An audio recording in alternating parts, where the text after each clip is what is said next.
Mikias 6.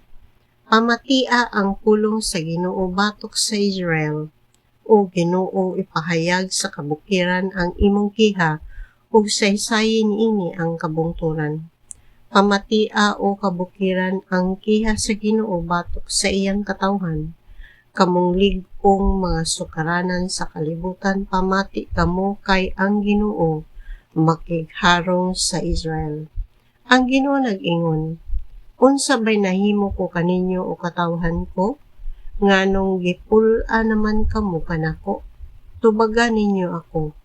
Hinumdumi nga ako'y nagkuha kaninyo gikan sa Ehipto o nagluwas kaninyo gikan sa kaulipnan. Ako'y nagpadala kang Moises, kang Aaron o kang Miriam aron mangulo kaninyo. Hinumdumi ninyo ang gilaraw ni Balak nga hari sa Moab, ug ang gitubag ni Balaam nga anak ni Beor, ug ang nahitabo sukad sa Shittim ngadto sa Gilgal, aron masayra ninyo ang akong gihimo aron pagluwas kaninyo. Unsa may angay kong ihalad sa Ginoo, inigsimba ko kaniya?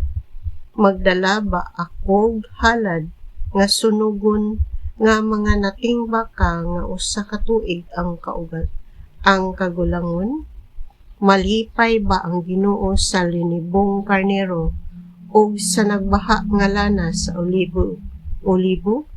Dili, igo na bakon ihalad ko ang kamagulangan kong anak alang sa akong sala? Dili. Gipakita na niya kanimo o tawo unsa ang maayo. Ang gipaabot sa Ginoo kanimo mao ang pagbuhat sa kaangayan, sa pagpakita sa makanunayong gugma o sa pagkinabuhi diha sa mapaabsanong pakig-uban sa atong Dios. Maalamon ang tawong mahadlokon sa Ginoo o sa iyang pagbadlong. Busa pamati kamong tanan nga mga lumulupyo sa syudad. Sa balay sa mga daotang tao gitigom ang mga bahanding kinawat. Gigamit nila ang mga taksanan nga dili husto o gidumtan ko kini. Pasayloon ko ba ang mga tawo nga nagamit og mga timbangan nga dili husto? Gipanapi sa mga dato ang mga kabus. Bakakon kamo og limbungan. Busa laglagon ko kamo tungod sa inyong mga sala. Mangaon kamo apan dili mga busog, o magputoy kanunay ang inyong tiyan.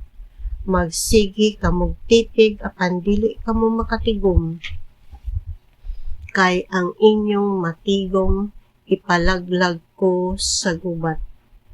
Magpugas kamo apan dili makaani.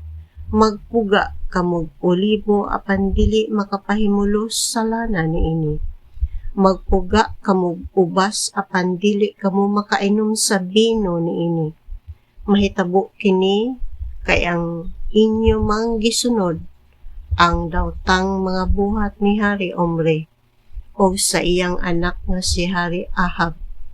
Ipadayon ninyo ang ilang mga paagi busa o kanon ko kamo, o ang inyong mga lumulupyo himuon kong kataw-anan, o biayon unya kamo sa tanang katawhan.